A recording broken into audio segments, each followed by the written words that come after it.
जो कहते हैं उनकी ठटरी। जय श्री राम।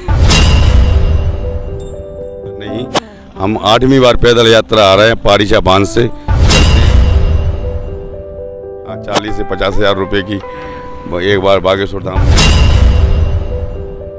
भैया आप ये बताइए आप कहाँ से हो? हमें अपना जिला झांसी पारिशा गांव। अच्छा, आपका नाम क्या है? हमारा नाम है मनीष।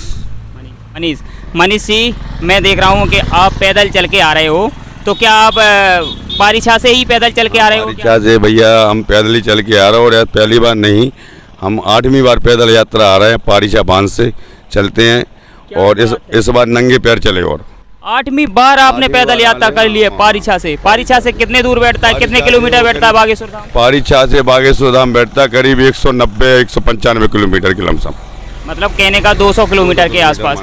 तो 200 किलोमीटर की यात्रा आपने 8वीं बार मतलब पूरी कर ली है पैदल ही पैदल, है ना? 8वीं बार कर लिया, भगवान की। अच्छा, तो क्या मैं आपसे पूछूंगा कि आपको ऐसी क्या प्रेरणा लगी जो आपने 8वीं बार पैदल यात्रा की है?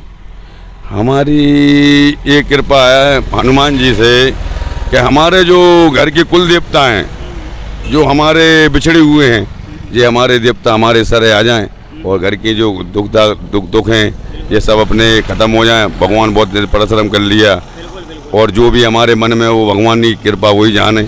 अब वो हम अपना ओपन करना नहीं चाहते हैं। नहीं, बिल्कुल। जो हमारी कृपा है, जो दिल की इच्छा है, बाबा उतना करो, हम बहुत अच्छा काम करेंगे यहाँ। जय श्री राम, सब कुछ करेंगे।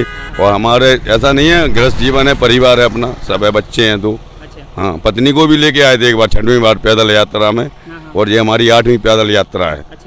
आपने मतलब साइकिल से भी यात्रा है? साइकिल से भी यात्रा कर ली है? 6 बार मोटरसाइकिल से भी है। अच्छा, तो मतलब आप काफ़ी बार बागेश्वर धाम आ चुके हैं। हमें ये बताइए कि आपको अभी तक बागेश्वर धाम के दर्शन हुए हैं गुरुजी के? गुरुजी के ऐसे दूर से दर्शन हुए, एक बार हॉल में बैठे गए थे, लेकिन कोई अभी पुकार नहीं हुई। अच्छा, हाँ जी। आपने अभी तक अर्जी नहीं लगा पाई है? अर्जी हम नहीं लगाई, अर्जी हमारी बंदी है। अब गलती तो हो जाती है, अब उनके भक्त हैं जैसे भी हैं, उनके भक्त हैं, गलती कर देते हैं, स्वीकार उनका ये ऐसे करते हैं। हम ऐसे आते हैं भाई पैदल, भाई गलती तो माफ होगी, भाई गलती कर देते हैं तो गलती हो जाती है। बच्चे हैं तुम्हारे, लेकिन हैं तुम्हारे भक्त। नहीं, जब आप इतने दूर से पैदल चल के आ रहे हो, और अभी भी आपकी श्रद्धा है कि मतलब और आगे भी मतलब पैदल ही आओगे? पैदल ही आएंगे बाबा के धाम में। अच्छा, गाड़ी माड़ी से तो। ये बताइए, आप इतनी बार पैदल यात्रा कर चुके हैं, तो क्या आपकी कोई ऐसी मनोकामना है जो अभी तक पूरी हुई हो? अभी तो खैर अपनी थोड़ी सी भगवान ने एक हमारे साथ अच्छा काम किया है, अब वो भगवान ही जाने। अब उसको ओपन नहीं करना चाहिए, उसको भी ओपन नहीं करना चाहिए, पर हम आपको बाद में बता देंगे। ऑडियंस को नहीं बता सकते, क्योंकि उसमें भगवान ने हमें 50 हज़ार रुपये की फ़ायदा कराई थी एक बार। हाँ, 40 से 50 हज़ार रुपये की एक बार बागेश्वर धाम ने हमें करीब 3 महीने पहले। तो हम बाबा से कह रहे हैं अपना एक भगवान ऐसी सुनो कि जीवन के लिए सब कुछ अच्छा हो जाए। जय श्री राम। बिल्कुल। मैं ये कहना चाहूँगा कि कुछ लोग अपने गुरुजी को पाखंडी बोलते हैं, ऐसे लोगों के बारे में आप क्या कहोगे? वो भ्रष्ट हैं, भ्रष्ट हैं वो। अरे मैं एक बात कहना चाहता हूँ आपके माध्यम से, अपने गुरुजी विदेश भी जाते हैं, है ना, हर मतलब पूरे देश में जाते हैं, वो सीताराम बोलते हैं, वो कहते हैं तुम्हारी ठटरी, वो कहते हैं तुम्हारी ठटरी बोल देते हैं। बुंदेलखंड का अपना पहला शब्द, देश की कोई बुराई भलाई नहीं होती है, एक उनकी खुशी, हमें खुशी लगती है बोलते हैं। अब गुरुजी, अब लोग बात कहते हैं कि गुरुजी के मिलवे वाले हैं, तो गुरुजी तो नाम लेके उठाते हैं कि तुम्हारा नाम जे है और आ जाइए, तो हम तो नहीं कह सकते गुरुजी तो हमारे लिए हनुमान जी हैं, और जो कहते हैं उनकी ठटरी। जय श्री राम। नहीं, आपका कहना बहुत अच्छा है। अच्छा, ये बताइए, और कुछ लोग ये भी, चंद लोग ये भी कहते हैं कि मतलब बागेश्वर धाम में अंधविश्वास के सिवा कुछ भी नहीं है। वो अंधविश्वास जो कहते हैं, जो अंधविश्वास वो साहब वो ऐसे हैं ना, वो ऐसे हैं इसलिए वो कहते हैं। अब जो इतने लोग हम चल के यार, हमें तो अंधविश्वास नहीं लगता, हमें तो शक्ति है वहाँ, भाई नाम लेके बुलाते हैं, हमें अंधविश्वास नहीं है। हनुमान जी की पूरी महिमा है वहाँ पे। बिल्कुल। हाँ, अब ये बात वो जो कहते हैं उनको भी समझ में आएगा आगे चल के। हाँ, नहीं, ठीक है। और मैं भी कई बार घूम के आया हूँ बागेश्वर धाम, तो हमने भी देखा है कि इतने लोगों की भीड़ लगती है। अगर ये अंधविश्वास होता तो इतनी सारी भीड़ कैसे लगती? कि सभी लोग अंधविश्वास में पड़े हैं कि मतलब वो जो कहते हैं वही लोग अंधविश्वास में रहते हैं। जो देश विरोधी हैं वो कहते हैं, जो देश के विरोधी नहीं है वो नहीं कहते हैं।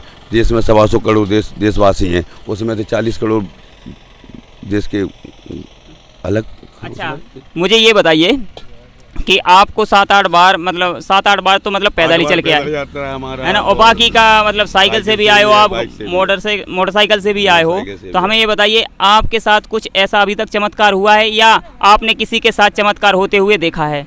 चमत्कार हमने ऐसा देखा है, काफ़ी की देखा है, यूट्यूब पे देखते हैं। और हमारे सामने दरबार लगा हुआ था, बुलाया था, उस पर करीब कर्ज था काफ़ी, और महाराज जी ने जितना उस पर कर्ज था उतना ही उसने महाराज जी ने ही बताया था, तो पूरी तालियां बची। और हमने एक और देखा है, 4-5 पत्नी बैठी थी वहाँ पे, हमारी पत्नी बैठी थी उस हॉल में बागेश्वर धाम में। हाँ, उसमें हमारी पत्नी बैठी थी। तो एक पत्नी थोड़ी तेज थी, तो वो लड़ रही थी उनसे, और जो 4 लोग बैठे थे वहाँ पे वो लड़ रहे थे। तो उसी पत्नी, उसी वो जो औरत जो उनने औरत को भगा दिया था, तो उसी औरत की पहले बागेश्वर धाम ने अर्जी लगाई। बताइए, हमारे सामने की बात है। हाँ, अब बताइए इतने इससे अच्छा क्या है? जो गलत नहीं है तो नहीं है, उसकी मनोकामना साफ थी, दिल साफ था, उसको बुला लिया हनुमान जी ने, वो कहीं भी बैठ जाए कोने में जाके। जय श्री राम। बिल्कुल ठीक है भैया, आपसे बात करके मुझे बहुत अच्छा लगा, और हम चाहते हैं कि हमेशा बालाजी सरकार की आप पर कृपा बनी रहे। कोई गली नहीं जहाँ हनुमान जी की चली नहीं। हंसते रहो, मुस्कुराते रहो। बागेश्वर बालाजी अपने बाप का घर है, कभी भी आते जाते रहो, कोई दिक्कत नहीं है। सीताराम। बिल्कुल, जय श्री राम, जय बागेश्वर धाम, बागेश्वर धाम की जय, बागेश्वर धाम की जय, सन्यासी बाबा की जय। जय जय श्री राम, जय जय श्री राम। हिंदू राष्ट्र घोषित हो। जय श्री राम। ठीक है, धन्यवाद।